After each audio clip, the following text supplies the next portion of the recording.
I guess my battery charger didn't work again. Alright. So, during the economic phase, Central Powers spends 8 points between the different powers to get trench warfare. I also spent a decent amount of points to get some Austrian and German units coming on the board later. They can come in trench status. I want to keep the East fluid as long as possible, but I want to bottle up the West. I don't think I have a way of breaking through there easily. I could take a shot at it this phase or whatever, but I just don't see a point to it at this point. The only possible exception to that is if I did a naval invasion in the south of France. But I don't think that I can do that. I think it's four Navy points per point of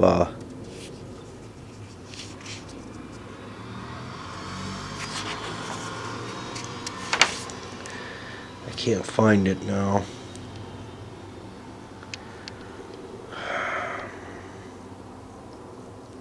So I think it's 4 Navy points per point of land unit that you're transporting, which would mean I'd need a 12-point Navy to move this thing. And I don't quite have that. I could, shift it to place and prepare for that. But I don't really want to be subjected to the possibility of the Allies making a real attack on me right now.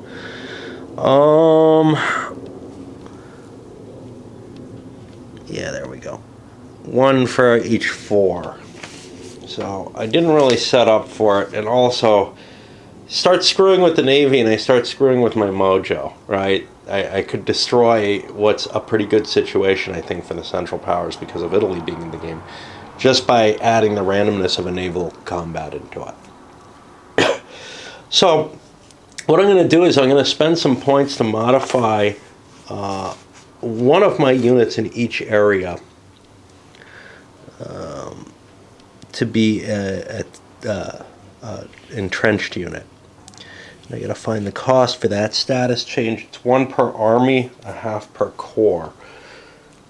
So I'll be spending 1, 2,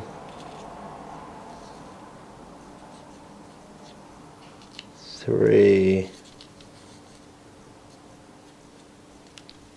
4, 5 more of my points on this. That gives me a pretty nice mobile reserve as well. So if I do want to make an attack, I can. But this gives me all kinds of bonus. An assault attack against this crap is a -1 on the table. I can ignore retreats by taking double losses. So it's going to be pretty tough to dislodge any of these stacks that I've got here that have entrenched status units. I don't want to do it in the East for the simple reason that I want the Eastern Front units to remain mobile and try to drive those Russians a little bit further out. And also, I want to grind down the Russian economy. And I can't buy attrition warfare until 5 turns after the trench status is achieved. So 1, 2, 3, 4, 5. In June, I'll be able to buy attrition warfare for another 5 points, and then I can start conducting that kind of warfare. I probably want to try to reserve my points, to tell you the truth, to a large extent, because attrition warfare is the good payoff.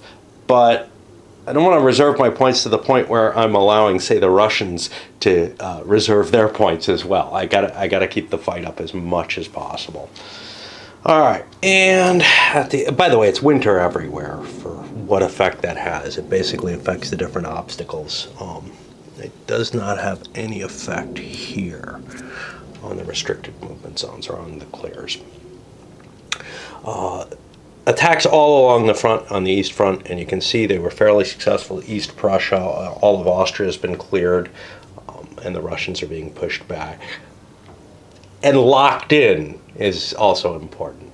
They can move units out of there, but they can't penetrate through.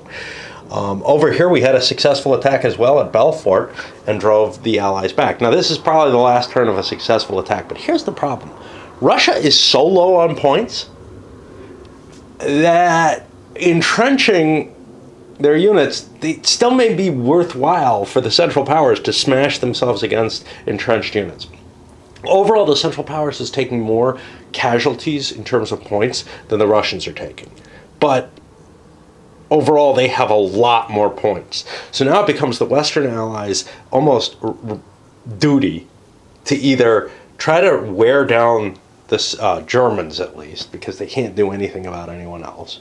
Try to wear down the Germans to the point where they can't keep attacking the Russians. Or, well, what other choices do they have?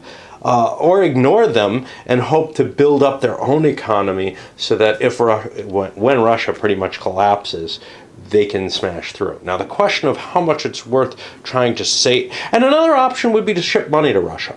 Remember, Turkey's still not in the war. I rolled for them, did I? I think so. Turkey's still not in the war, which means I can ship things to Russia at a fairly cheap price, but that's wasted resources, in a sense. Like, that thinking is a lot of what has to do, I think, with Russia collapsing in my games, is that the Allies say, well, wait a minute, why pay a 50% surcharge to try to keep Russia alive? They're going to collapse sometime due to the revolution anyway. Yeah, we should know that.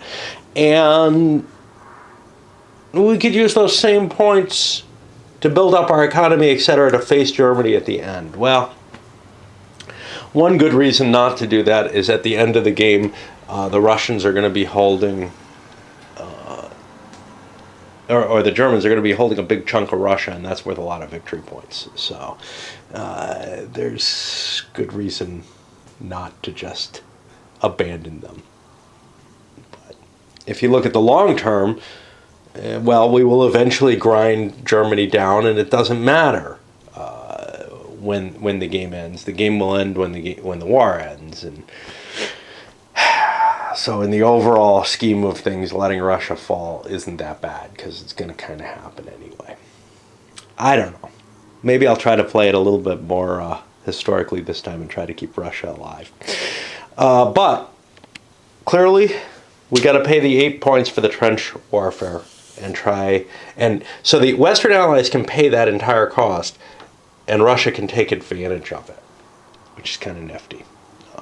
Different from La Grande Guerre, where each country kind of has to handle their own technology levels to some extent. Okay, so we finish up with the Allies' side of January here, and I didn't do what I talked about. The Russians, I did lend the Russians money, and they still only have like 17 left after a big $10 infusion with the $5 surcharge. But I entrenched most of their units, but I also entrenched most of the West Front units, or at least a little over half, so most, right? And I'm not going in to contest Belfort. I'm going to let the Germans launch an attack down here in Burgundy if they wish. It doesn't, economically, it doesn't make sense to me to try to fight there. I have so few resources after buying the things that I needed to. Probably attrition for both sides as a combat tactic is going to be delayed yet another turn. So remember, you can get it in June, but July is really the first time after an income phase. And, it's such an advantage to drain the other guy that remembering to keep money so that you can buy the attrition a turn early or whatever. Well, it's not like you could use it that turn anyway, because you're not going to have the excess money to fuel attrition attacks. They take a payment up front. It's about equivalent to what you'd lose anyway. But so there's one thing that I forgot. This game is so easy to forget things because of the way the scenarios organize the special rules. So let's see what we have here. The British get a 210 at any port in England. Well, you know, there isn't an extra one. The only 210 there is over here in Malta.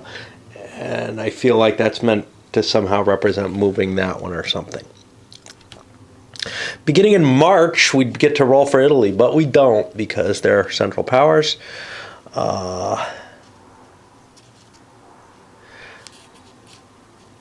In January, we roll a die to see if Greece participates. Well, we should have done that. We're going to do that this turn instead. And it's really could go either side. But this keeps going each turn. Okay. So we'll just, like I think we did with Turkey, we'll just ignore. And Greece has very little effect at this point, except that Serbia's wide open. So in the event that Greece ends up a pro-allied power, which is possible, fairly likely, I mean as likely as anything, we got a little bit of a problem there. And I'm mainly ignoring the naval rules. They frighten me. I probably should use them to show you why they frighten me. But they can really ruin the situation in the game, which is a reason the Allies might want to try to do something navally, because I feel like they're behind the 8 ball in general here because of the Italy being part of the Central Powers. An automatic winter, realizing the Greek danger, I'm sending some Italians down to blockade Macedonia there. Germans pulling units off the west front. Now I could rail these for cost, but I'm not that intent on getting more units there quickly. I'm launching an attack into Burgundy, not one with much intent. Now, at this stage in the game, it starts getting hard to remember who's just moved into areas and must attack and who hasn't. So what I kind of do is I mark by putting on the edge of the terrain that I'm going into. So I've got required attacks here, here, and here, and possible attacks elsewhere that I may end up launching. I think I did that right. I don't. This may be a required attack too. I may have missed marking that one. In general, I'm not going to try to make too many attacks against entrenchments, just because the cost of doing so is higher, and we'll see that. I'll roll these out so you can see how that works out. So this is 24. And here I've got 28, so I've got 1-to-1. I moved the entrenched unit in to give me better defense once I get there. I've got 1-to-1 at -1, and I get a big 6, which goes down to a 5, so it's 2-to-3. Now the defender only has 2 armies, so that's going to be 6 they lose. 1, 2, 3. Let's split it. 1, 2, 3. And 4 that the Germans lose. Also, if you plan too many attacks at once, you could end up losing units due to them, because that 2 points per unit may not cover your losses. It probably will, if you're kind of clever with your attacks. We don't need to attack here in Warsaw. We need to attack up here in Vilna. So I've got 12-to-12. That's a 1-to-1 attack. Again at -1. 2, 1, 4, 1R. Well, the Russians are going to take the hit here and pay 2 instead of retreating, and the Germans have to lose 4.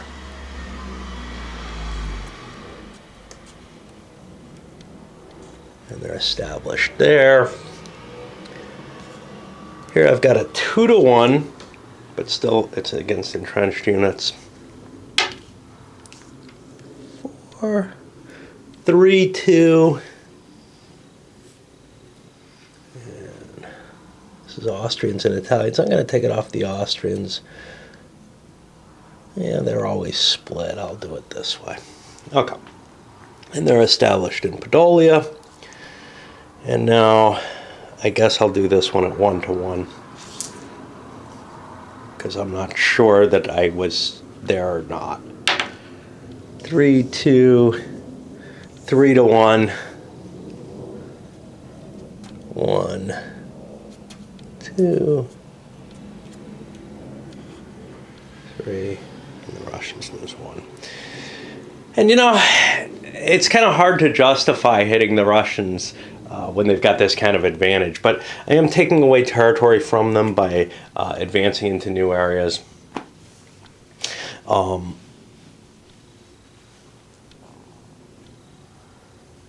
Eventually, though, we get the attrition warfare tables, which are a lot more economically effective. So, this little winter offensive I'll probably launch into Kovno too, just to take the space away from them. And, you know, if I start grinding them down low enough, I either make the Western Allies pump another influx of cash in, which does quite a bit. I mean, you can see France is lower than Russia at this point. Britain's at about the same level. They're not going to be able to do much either in this period. All right. Western Allies basically really want to do nothing. Draining German points is probably about as effective as putting points into Russia.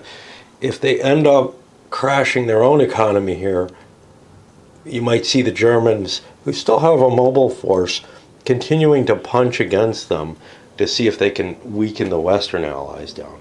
So we're just going to pass and say we're good where we are, and it pushes into March. You know, March, we start seeing automatic spring everywhere. Notice only the Central Powers. I always got to be careful because I might say Axis by mistake. Just brain fart stuff, you know. Only the Central Powers ended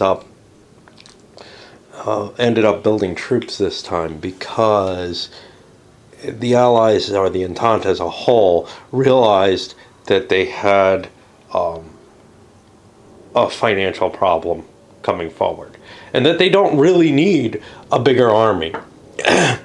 If you're going to try to crush Russia, though, you need a more army than you have now.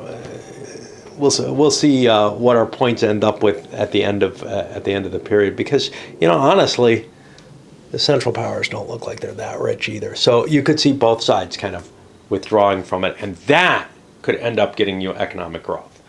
I almost never see that, though. Usually somebody feels like they've got the advantage. They want to keep grinding.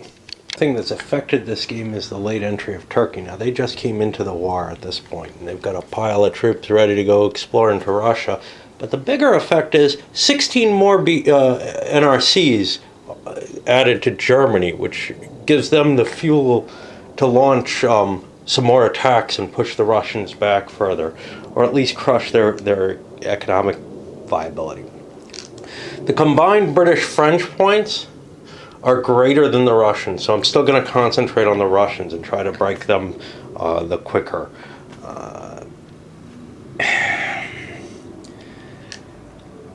It would be more valuable to demolish France's economic capability, because they are a more solid front that will be very, very hard to break any other way. But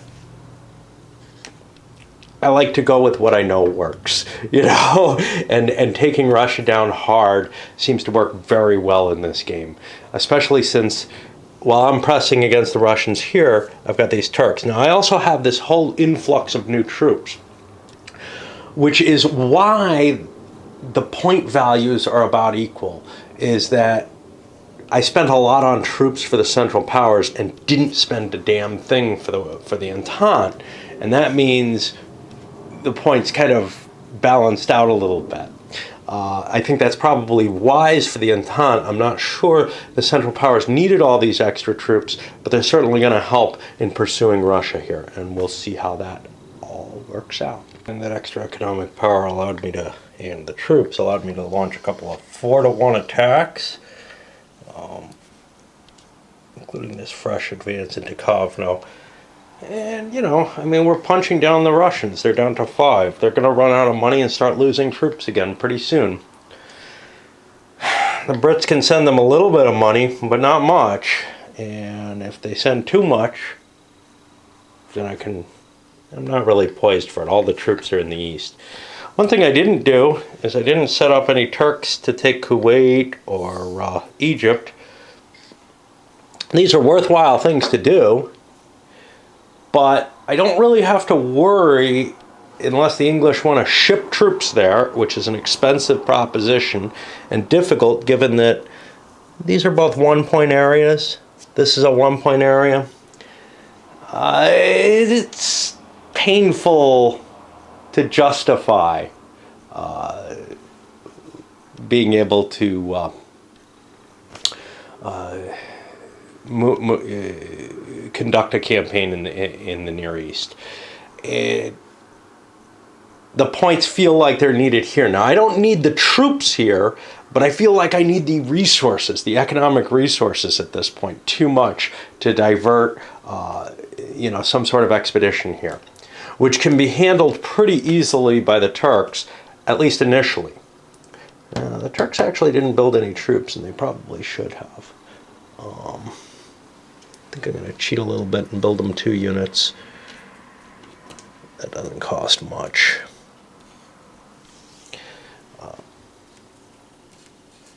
To set up for later. And yeah, we see they pushed into here, and we got our lodgements here. We didn't get any retreat results on the Russians, so their losses were not increased. But it could end up happening where they have to either give up territory or take heavier losses. And they, defending something like Warsaw may be outside their realm of possible now. They may want to pull back and just defend the short line that they have. Falling back in general doesn't really work in this game because Russia just keeps getting broader and broader, although I don't have anything to defend down here, and that's a real problem. I think I'm going to have to rail something out of there. I could have taken a chance by moving the French Marines down to Alexandria, but that would put them in danger of a 2-to-1 attack by the Italian Navy. Can't risk that. This is why Italy is so important in this situation, in part, not just the points they provide in the armies, but also their naval power in the Mediterranean is significant. So instead what I did is I'm pushing a British Marine down here. I can transport that fairly easily, and it has a little bit less risk. However, it takes forever to get there. If I move through the BC zone, I come out 1, 2, and then I go off map. B to D would take me 3 game turns to get it to Cairo. And that doesn't seem like a great idea. If I take it to the Med, it takes me 1, 2,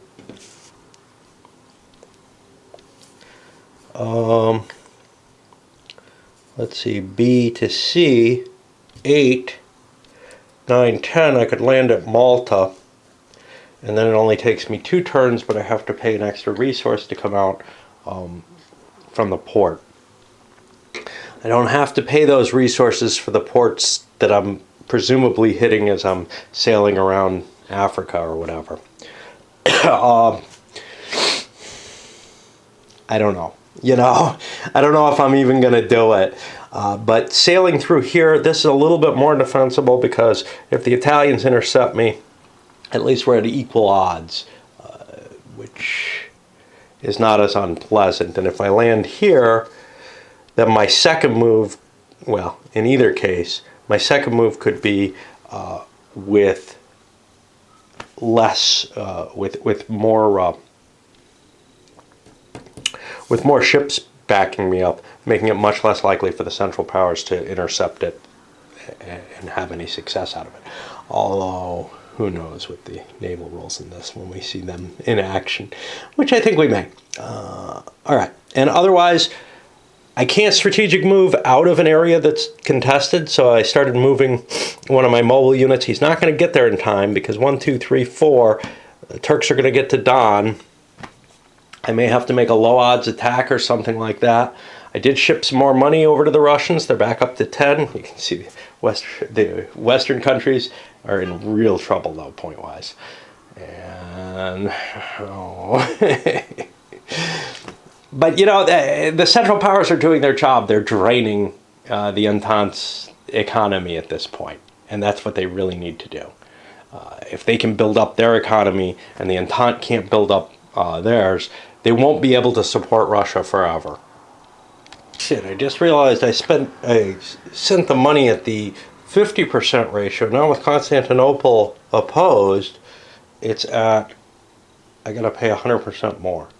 Which means if I pay another $50, I think I spent 7, that puts me to 8. So instead of 5, I only get 4. So I think that's what we come down to. Which isn't too big a difference, but it's going to be much more expensive to send money to Russia. Now let me make sure that's correct. I sent $4 and paid 8 for it instead of sending $5 and paying 7.5. Okay, it ends up here in April, spring everywhere except the Mediterranean where it's normal. Now, there's a whole hell of a lot of effective weather. Just the boundaries. Boundaries get ugly. The special obstacles get ugly during bad weather. Okay. So, first of all, obviously, the Russians should have had a unit here earlier, and they're in trouble because of that. My assumption that Russia would fall easily is getting overturned by playing to try to keep them in the game rather than to try to grind the Germans down economically so they can't launch attacks.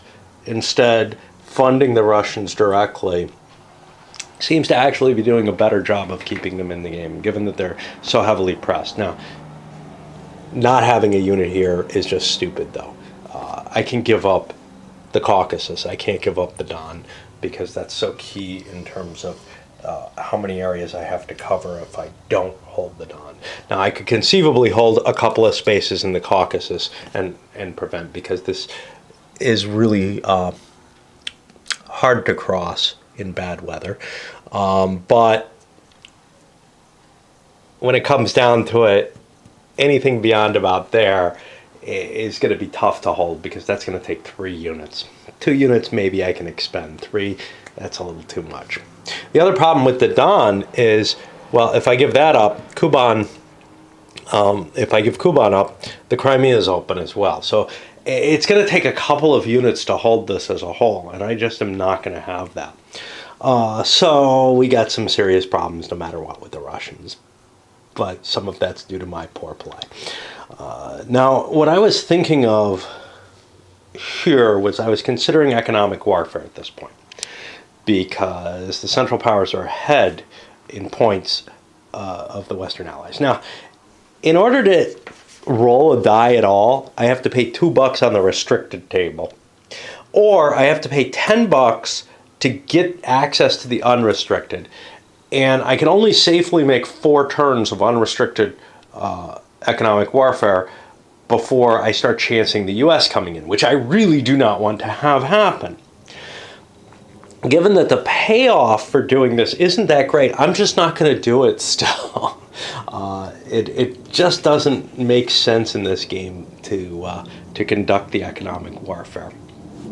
Again, because everything's on one value. Everything's based on that NRC index, and you got to pay to get the ability, and then you got to pay to make the attacks, and they don't work all that well. It just, I can't do it.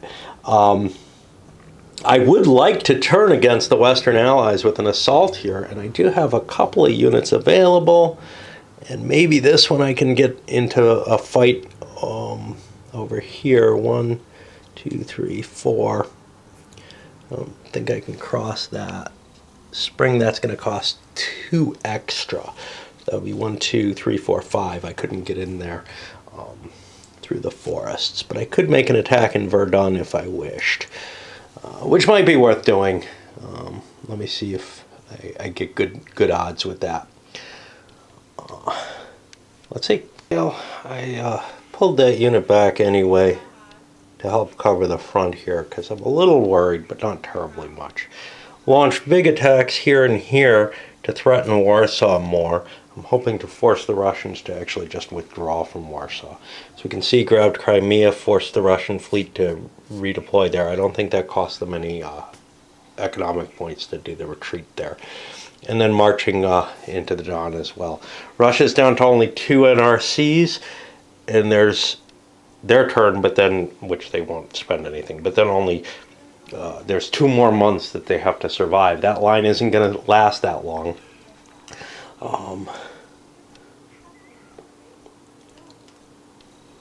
You can see there's still decent amounts of German points especially, but the Austro-Italians also, and they're just really putting the pressure on in the center of that line.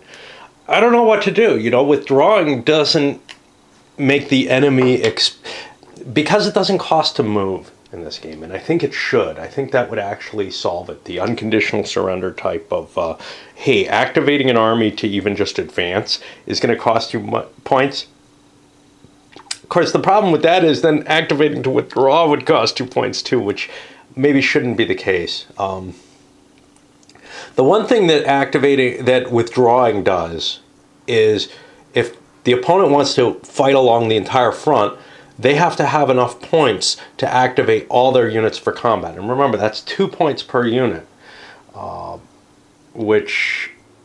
per full army, which might be difficult in some cases. But right now, the Central Powers has a lot of points available to them, and they're just, you know, able to dictate the events here.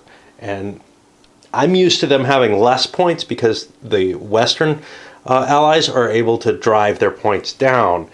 Either way, though, that Russian line is just faltering, and this is looking, you know, very much. It wouldn't matter whether I had defended here, because I don't have the points to defend everywhere anymore, or anywhere, to tell you the truth. I just don't have the economy to do it, and I don't see a way around that. This is really the focal point of my objection to the game system, is that, and you'll see the results of it very shortly, I believe. We got a Zoom problem, but more money thrown in and into Russia. Through not quite the maximum I could, but I don't know if I could. The maximum would have given 7, which would mean I don't know what. 6 meant $3 goes to Russia. Russia pulled back as much as they can. They gave up Warsaw, but elsewhere there's no real need for them to pull back in these areas. I'm pretty sure the Central Powers is going to hit me somewhere anyway. And this line is about as good as I can do. I just gave up that extra space. It's a valuable extra space. It's going to mean significant points to the German production. Something I have a grump about. I don't really believe that conquered territory produced tremendous resources. However, one key thing it did was it produced some valuable grain resources that the Germans absolutely needed. So unlike in World War I, there was a real need for World War II. But to tell you the truth, World War II, there was a real need for the grain as well. So it is of some importance that they can get these. It doesn't reflect in quite the same way that, say, ammunition production and such. None of that would be affected, but maybe it means you can draft more farmers, you know, into industry or whatever. You know, it's a fairly abstracted system, but it doesn't feel like it should equate quite the way it does. Anyway, meanwhile, especially over war-torn territory. Like if Verdun were to fall, you know, historically, that territory was pretty much demolished by the war. It had almost no production value. Probably Warsaw does at this point have some productive value. Maybe less industry though. This is open though, and there's nothing I can do about it. You know, the line is just not going to stand here. The line's got to stand back here or something, and that's what we're always stuck with. I don't have the points to build more Russian units because the points that I have are barely enough to keep this alive. The biggest problem is I don't have the ability to move quickly because my entrenched units, I can move one space with those guys. So I can't, you know, reposition this line quickly to handle the Turkish threat.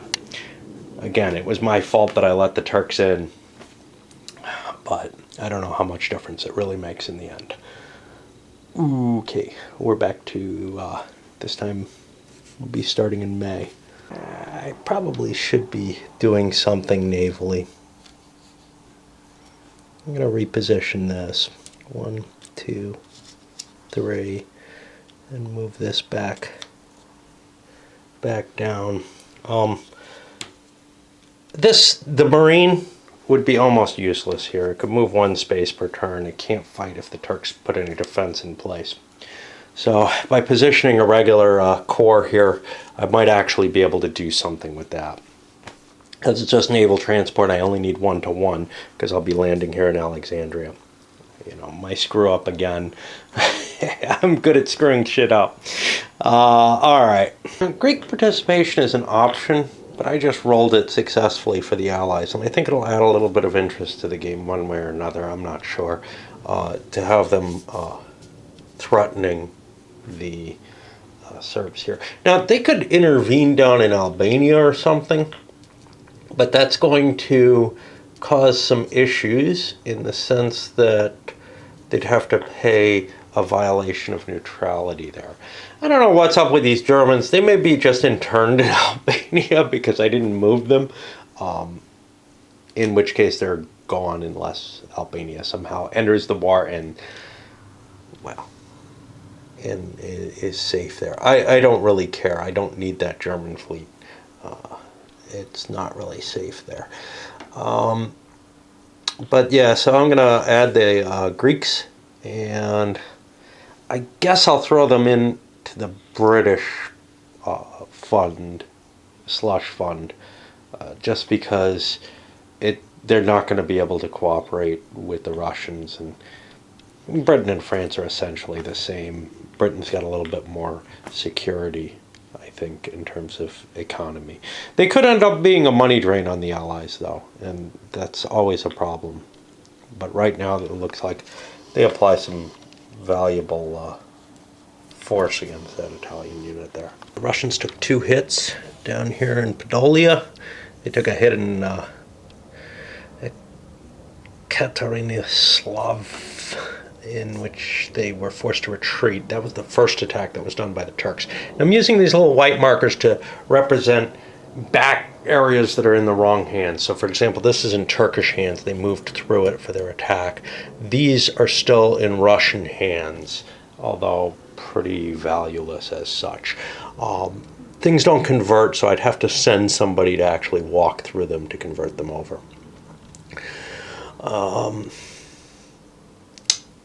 But both here and over in Kovno, we had destruction of Russian units. And this is where the corps come in handy, because they're smaller, but can take a decent amount of hits. In both cases, I took 4 points of hits on the Russians and didn't have 4 points of resources left. So boom, units gone.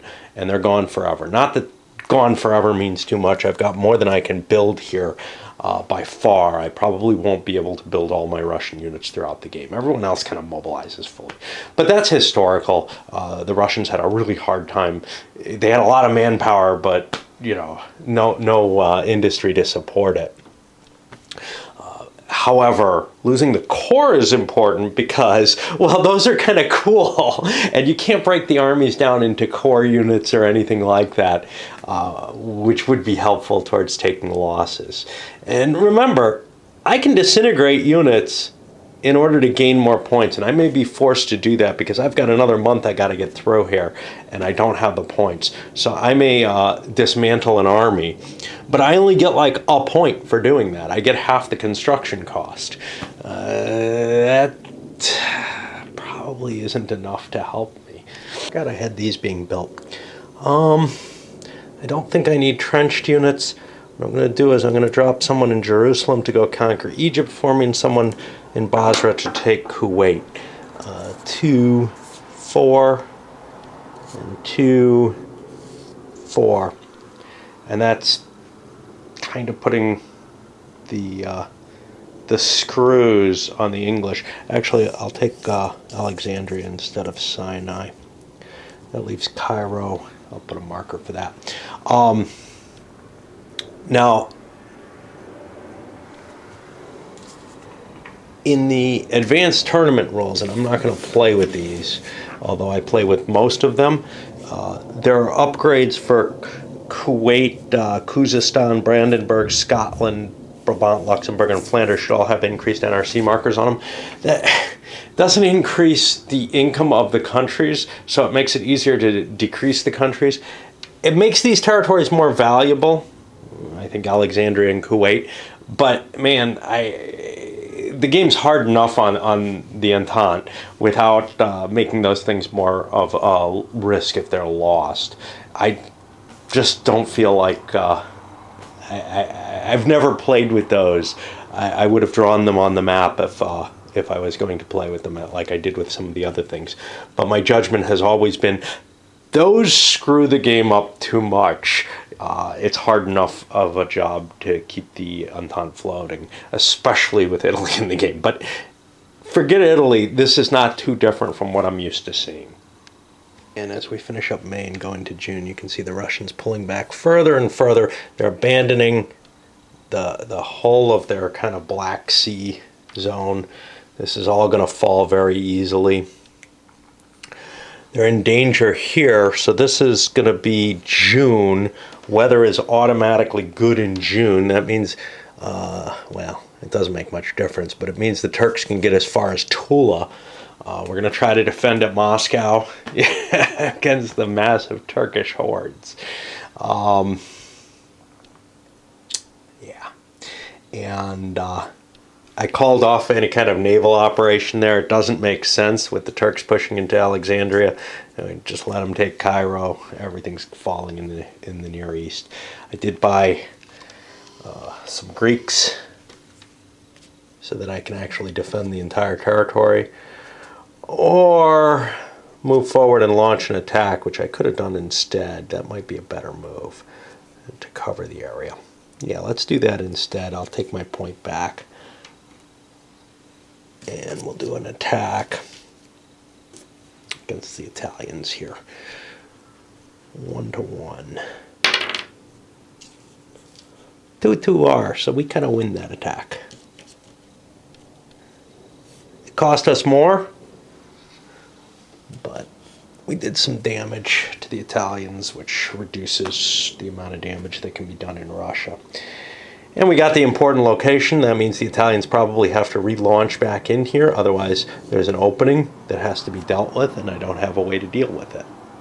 It's always a problem when you have very few units. The one thing this is all doing, though, is Romania is going to enter as an ally, and they're pretty screwed once they do, because they just open, you know, normally it lengthens, in most games it'll lengthen the front that the Russians have, give them some strength. In La Grande Guerre you see it. Now the Russians are a little too potent in La Grande Guerre, I feel. They're really hard to dismember. In this and in SPI's World War I, they feel a little weak to me. Well, in this they feel very weak. In World War I by SPI they feel a little weak. It just doesn't feel like any game quite gets it right. Now, Paths of Glory might, actually, for all the flaws that it has in other ways. And this is the real problem. No one's done a strategic World War I game that I'm aware of that really captures it correctly. Everything has its flaws. Probably the best of the pile across the board is the SPI World War I game. But like I said, Russia feels a little weak in that. It feels like they give up territory too quickly. Fair, though. There are major things I haven't played. I haven't played Avalon Hill's Old Guns of August, nor Dunnigan's 1914. I haven't played Der Weltkrieg's Grand Campaign, which may actually do pretty well at handling the historical side of things. I would suspect it does, simply because it focuses less on the big options of the strategic campaign. But we don't know for sure, you know. I don't know anybody who's played the whole damn thing, actually. I've seen people set it up. And let's see, what else? I haven't played Racier's game. I think it came out from Phalanx. It has like 4 different little sub-boards or something. I'm kind of intrigued by that one. I've heard some good things about it. But I've also read some pretty bad things about it as well. So, I don't know. I am strongly considering picking up the Der Weltkrieg East Front game. I feel like I just do... The Western Front felt close enough to me. And I would like to see how he handles the East Front there. Even though there's, you know, some physical annoyance to the game, and I know some people actually have some historical disputes against it as well, but even though there's some physical annoyance to some of the tasks you have to undertake, it would be great to have something that covers, you know, the East Front correctly. And I've certainly heard words to the effect that it does a pretty damn good job from people I respect, so I probably should bust down and pick that sucker up. And, you know, if I go that route, you know I'm going to go the whole thing eventually. Here things start getting kind of weird, because I can buy Attrition Attacks now. It only costs me 5 to buy the ability to use them. But there's a cost for the attacks themselves at $2 per army, right? I believe that's what it is.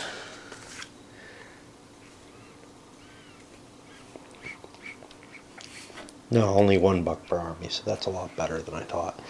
That's pretty cheap, actually. Do I take damage from these suckers? And there's also the cost of converting the armies to trench warfare. Right now I've got kind of a mobile force allocated in the west, which if I converted to trench, I might be able to launch some attacks. The real problem here is it takes a lot of trench units, because their attack value is halved, to accumulate a decent ratio on the combat results table, good enough to be worth making the attack. I think it's, I think I don't take any casualties from it. That's what I seem to remember.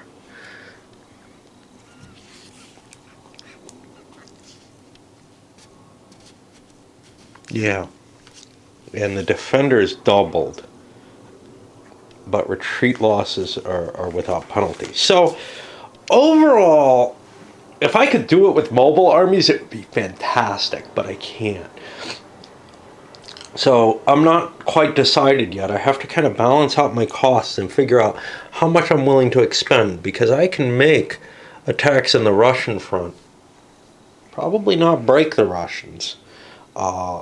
They have a reasonable amount of points again, and gain some ground that way. Or I could just spread out, take stuff, and maybe launch an attack or two here and drive the Western Allies quite possibly to the point where they start losing units. They have less units overall, although I've been very cautious about building their units, so they have a fair-sized reserve. Most of the time I overbuy. That's always the risk in this game, overbuying.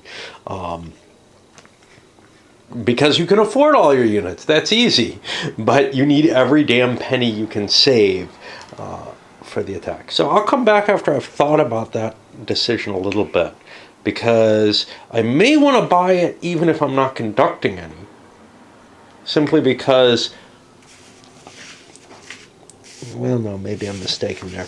I think something's based off attrition attacks, but I may be mistaken. It may be tank infiltration is based off trench. Mechanized is based off tank infiltration. So nothing's based off the attrition. So if I'm not going to use it, I don't want to buy it. And I went ahead with the purchase because I think I'm going to come out ahead on this. But it did make my calculations a little harder. Now, the Turks and the Italians have pushed through and grabbed much of southern Russia here. I've got attacks marked here, here. I'm going to make attacks in these two with German units. This is 6 to 6. That's 1 to 1. I could actually get a 2 to 1 if I pay another 1.5. Is that worth it? What's the difference between 1 to 1 and 2 to 1? It's significant. So I'm going to pay another 1.5 in this to up my total. I've got an attack planned here. Well, maybe not. I've only got 6 points there against 12. That doesn't work. I could have converted these in for another 4, but that's still not enough. It does mean, though, that I'm not going to be shifting forces west that I kind of want to shift, and I may be suffering next turn because of that. However, it also means that I'm probably going to have some excess cash at the end of the turn for the Germans, although not as much as I perhaps would hope for. I'm launching an attack here, and an attack down in Macedonia. Let's do the Macedonian first. This is ugly. This is 1 to 3. The Italians have to pay a half point for that attack, and then they get to roll. 3, they cost 2, it's halved because of the size of the army, and then doubled, so it's 2 points off the Greeks, which are controlled by the Brits, and it reduces their, they're essentially unable to do anything with their money at this point. Let's go to our next attack, which is here, 3, 6, 9, 12 to 12. It's going to be 1 to 1. The Italians have to pay 3. 1, 2, 3.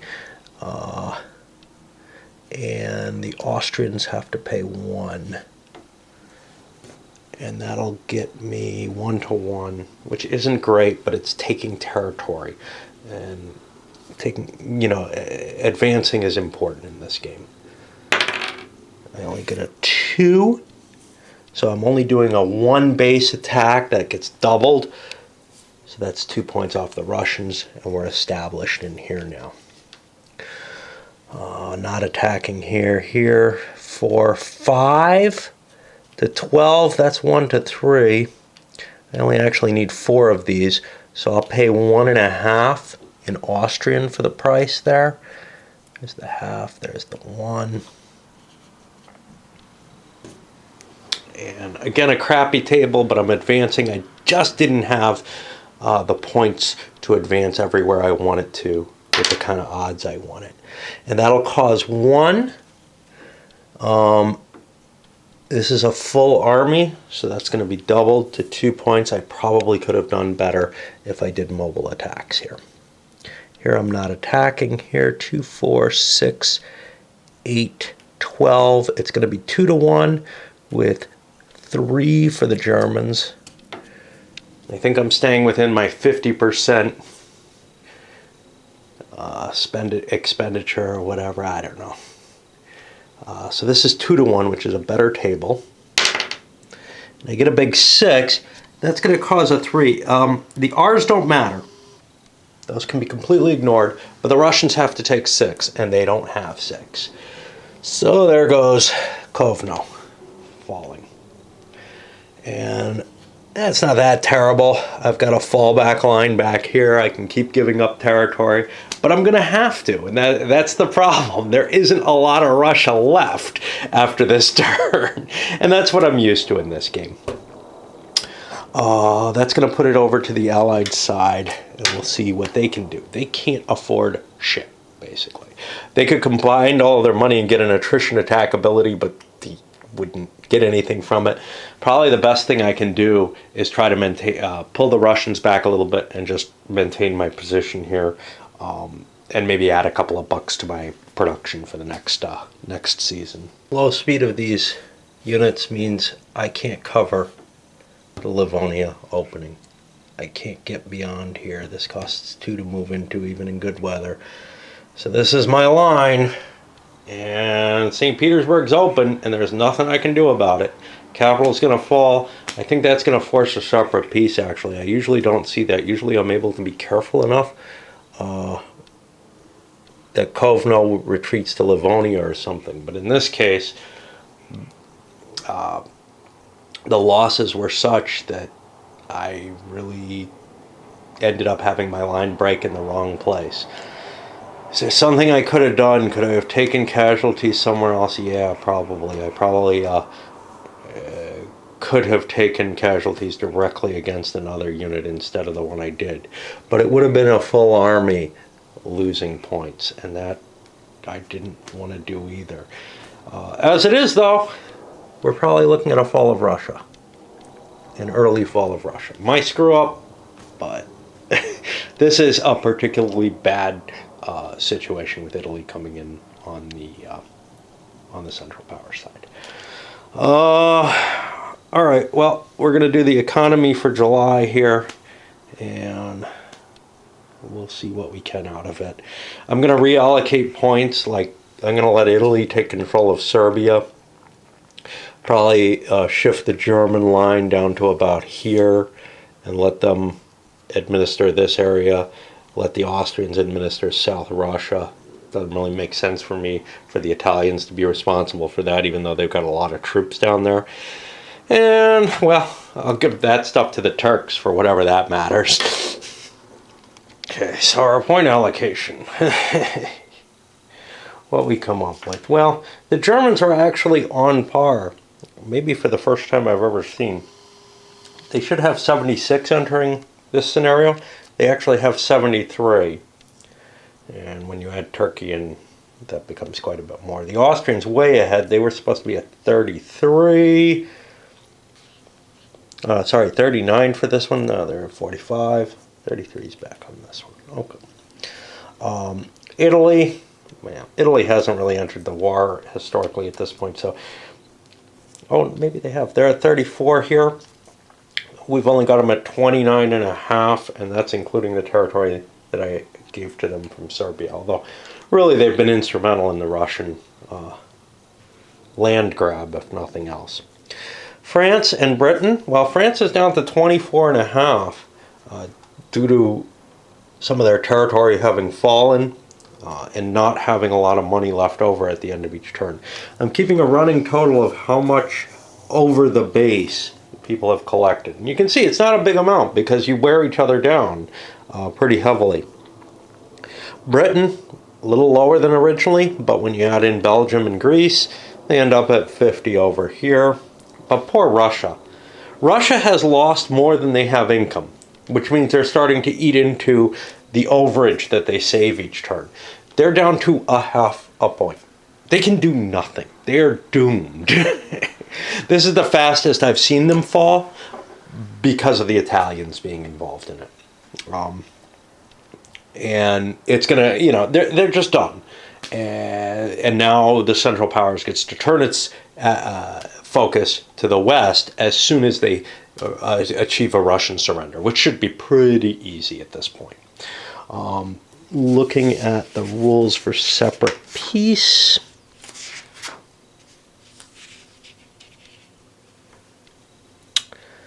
The player may not conclude a separate peace unless any one of the following has occurred. His mobilization pool has been exhausted. His NRC balance is 0. Half of the areas of his national territory are controlled by or in dispute with an unfriendly player. Basically, that's an option if you're in a multiplayer game to be able to drop out, but I kind of make it a required setup in the thing.